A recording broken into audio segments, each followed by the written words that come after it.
Eu quero saudar a todos os nossos irmãos, aqueles que nos veem pelo canal 126, TV aberta, ou pelo canal 85 da Sky, os nossos irmãos da Igreja Cristã Maranata, os nossos irmãos também de outras igrejas que participam conosco, servos de Deus, batizados com o Espírito Santo, com dons espirituais, mas que sempre compartilham aqui conosco. A todos a paz do Senhor. Nós vamos continuar com o livro de Atos, falando da experiência do livro de Atos, logo depois da nossa vinheta.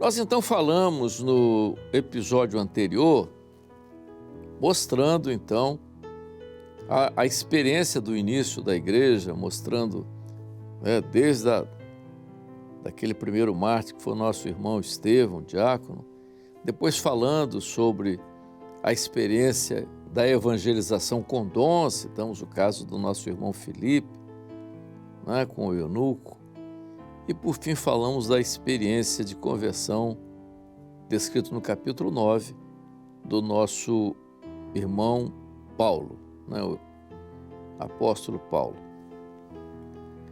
Depois do evento de Paulo, o livro de Atos mostra, a partir daí, já um incremento da evangelização entre os gentios. Por quê? Porque o início da igreja, a ênfase mais foi a Israel.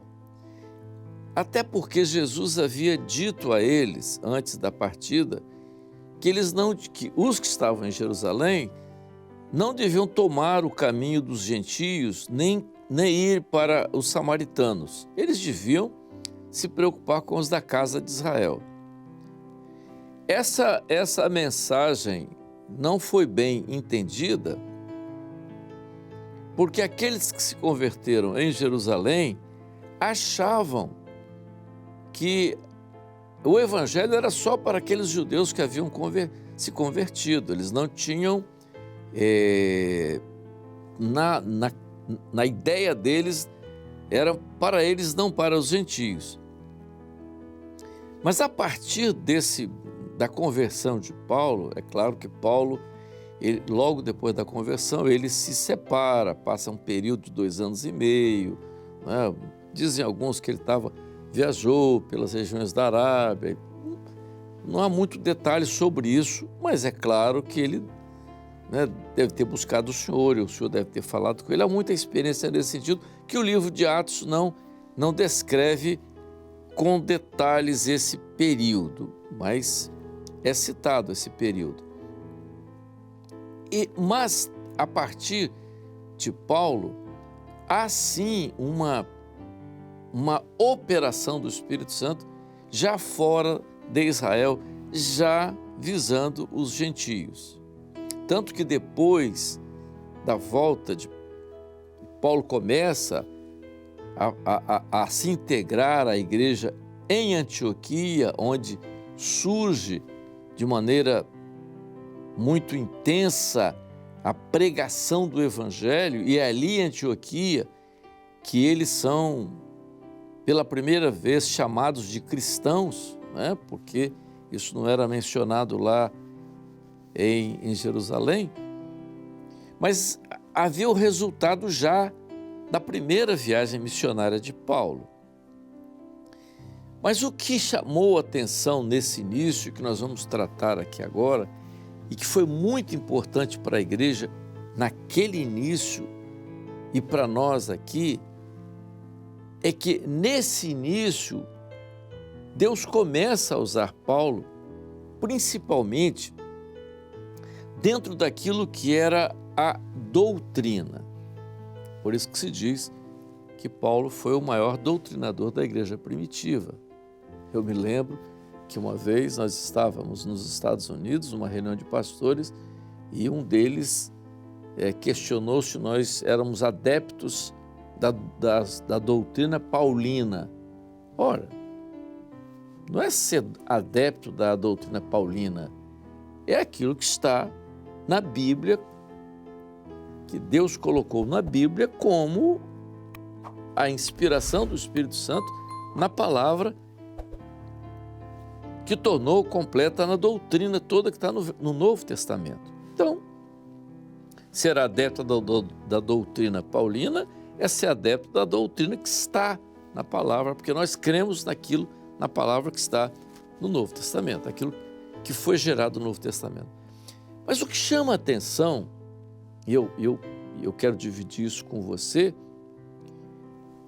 é que a igreja que estava em Jerusalém começa a ter uma ideia diferente daquilo que era o propósito de Deus para a igreja. Então, a doutrina está sendo gerada, é a parte, vamos chamar de a embriogênese da doutrina. Não é que a doutrina já não existisse, a doutrina é eterna, a doutrina é a doutrina do Pai, mas ela precisava ser revelada. Os acontecimentos do início da igreja já são a doutrina. Batismo com o Espírito Santo, dons espirituais, os diáconos, os ministérios, já era ali. Mas elas precisavam agora serem assim, definidas e ensinadas, né?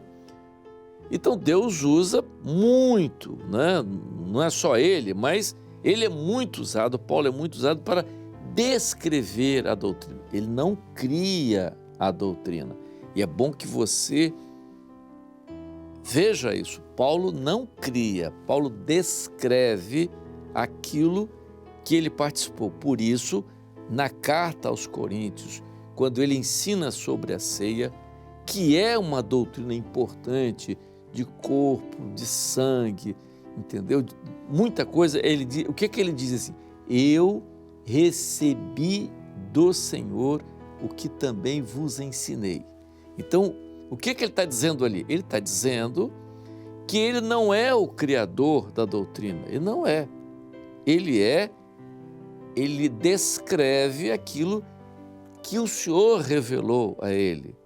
Então, quando ele mesmo diz isso de maneira muito enfática, quando aprove a Deus me revelar. Então, ele tem revelação.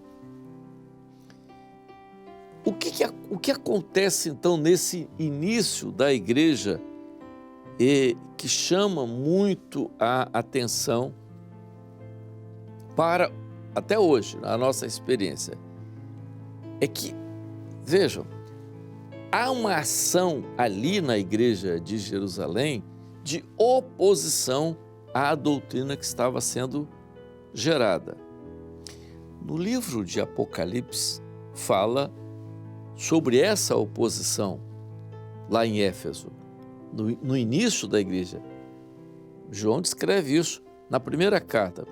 E essa oposição era para quê? Era para desviar a doutrina daquilo que era fundamental para a igreja. Então, como que essa oposição se faz? Ela se faz dentro de...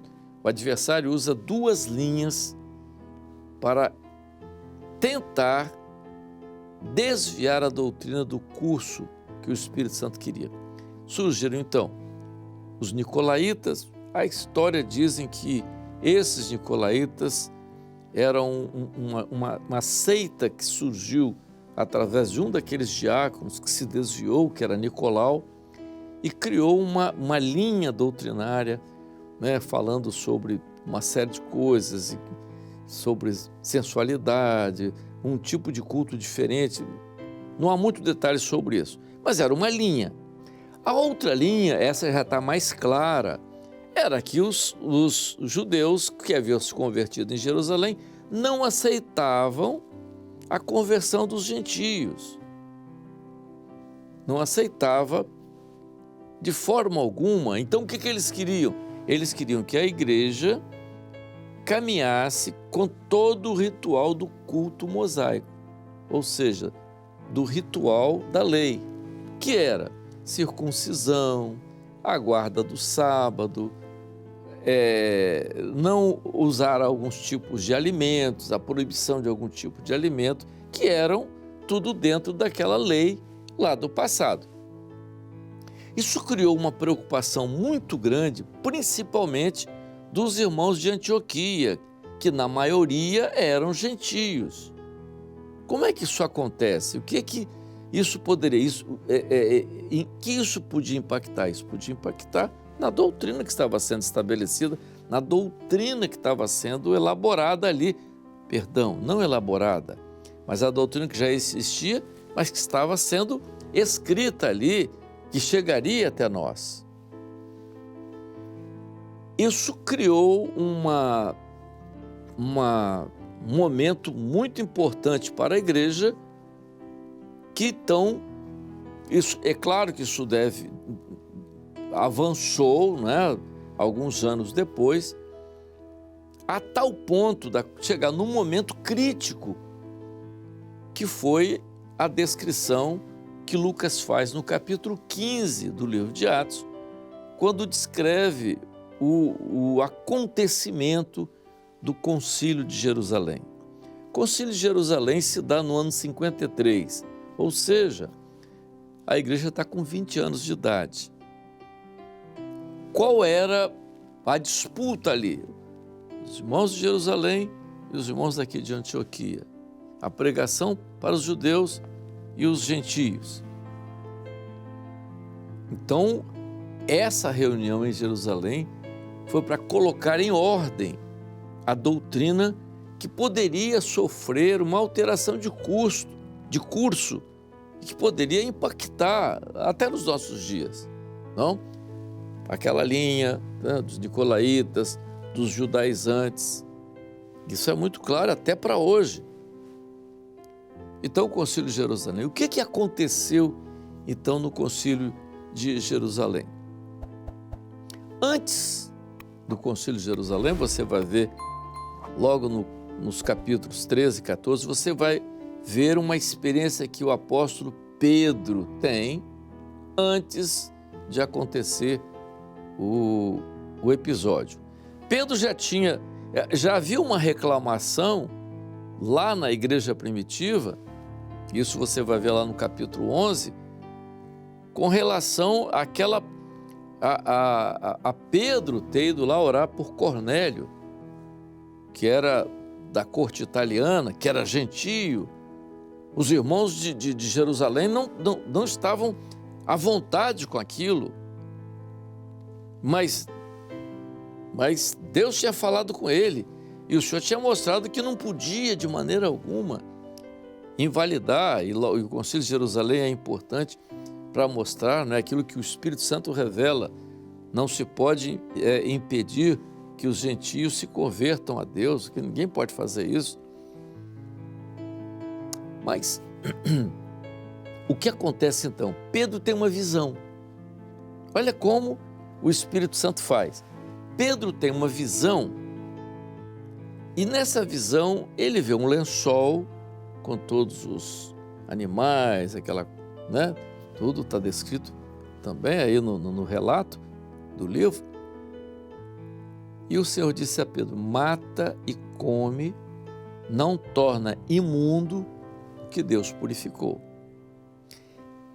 Essa visão e essa revelação a Pedro faz com que Pedro tenha uma posição já diferente daquilo que estava acontecendo em Jerusalém. Porque o Espírito Santo está dizendo: olha, Pedro, não é do jeito que você está sendo, não é do jeito que está acontecendo aqui, tem uma coisa diferente, não é dessa forma, já houve uma operação. Então, quando ele vem para o Concílio de Jerusalém, Paulo, Silas, que eles começam a participar ali, daquele relato todo, Paulo e Silas começam a descrever o que Deus estava fazendo no meio dos gentios. De que forma, de forma intensa, os gentios estavam se convertendo. Não é? Parte da Ásia, todas aquelas regiões ali, onde havia conversões incríveis, em massa. Não é? O paganismo estava sendo dominado pelo avanço do cristianismo. Quando Paulo conta, né, juntamente com Silas e os outros que vieram de Antioquia, da igreja de Antioquia, participar desse concílio, começam a dar testemunho daquilo que o Espírito Santo estava fazendo. O que aconteceu? Pareceu bem a eles e ao Espírito Santo não impor esse cargo sobre os discípulos, botar essa lei sobre os discípulos, porque agora eles estavam vivendo debaixo de uma nova dispensação, que era a graça. Então, aí ele fala, aí ele orienta ali no Concílio de Jerusalém o que eles deviam se abster, da fornicação, da prostituição. Fornicação, a palavra fornicação no grego vem de fornos com ph, forno, pornografia, pornofonia, essas coisas todas ligado a tudo isso que é fornicação, vem disso no grego. Então ele mostra aquilo ali, falando sobre a idolatria, então ele é enfático ali, a idolatria, tanto é que depois Paulo escreve sobre a idolatria, mostrando que a igreja devia se abster dos ídolos, se afastar dos ídolos e daquilo que é sacrificado aos ídolos. Tudo isso tem uma origem ali no Concílio de Jerusalém. O que é importante como igreja lá naquela época, porque a doutrina está se estabelecendo ali, o que é importante você observar, que isso tem hoje aqui, a doutrina é a mesma, nós não estamos vivendo uma doutrina diferente. Nós, seja da igreja Maranata, qualquer outra igreja pentecostal, como os irmãos participam aí, nós não somos criadores de uma doutrina. Nós estamos ligados à doutrina bíblica, aquilo que está na palavra, é o que o Espírito Santo nos leva a ver na palavra, e nós temos a experiência daquilo que está na palavra, porque o Espírito Santo não tem compromisso com o homem, o Espírito Santo tem compromisso com a sua palavra. A palavra viva, então é. Então, o que é a palavra viva? Se a palavra diz, lá no capítulo 19, vamos falar disso depois, sobre o batismo com o Espírito Santo, foste batizado com o Espírito Santo? Não, mas o Espírito Santo batiza, então ele orou e a igreja lá, e os irmãos de Éfeso foram batizados com o Espírito Santo. Então, isso é bíblico. Então, o Espírito Santo tem compromisso com a palavra, não com o homem. Então, vejam, a doutrina se estabelece ali e há uma coisa muito importante que chama a nossa atenção. E nós sempre falamos que o livro de Atos, ele traz a doutrina na prática e depois o apóstolo Paulo relata aquilo que está acontecendo ali. Nesse Concílio de Jerusalém, nós temos a primeira grande experiência de que corpo. Não foi a igreja de Jerusalém que decidiu o que era certo e o que era errado. Não, os irmãos de Jerusalém se reuniram com os irmãos da igreja de Antioquia, os apóstolos juntos oraram ao Senhor, pareceu bem a eles e ao Espírito Santo. Então, mostrar que agora a operação do Espírito Santo não era mais segundo aquilo que eles tinham vivido, mas era uma experiência nova. Segundo alguns, esse concílio foi tão importante, é claro, e ele também dá norte a algumas cartas de Paulo. Por exemplo, a carta aos Gálatas. Certamente, porque os povos da região da Galácia tinham muitos gentios, mas haviam também judeus ali que moravam naquelas regiões. E eles se envolveram também com isso que era uma influência da igreja que estava em Jerusalém. Então, depois do Concílio de Jerusalém, quando Paulo escreve aos Gálatas, todo o relato do início da carta é um relato baseado no Concílio de Jerusalém. Então, o que Paulo diz aos Gálatas no início da carta? Ele mostra no início da carta, então ele diz assim: se alguém pregar outro evangelho, evangelho aí é a doutrina que eles estavam vivendo, que ele chama de evangelho. Se alguém pregar outro evangelho diferente do que eu prego,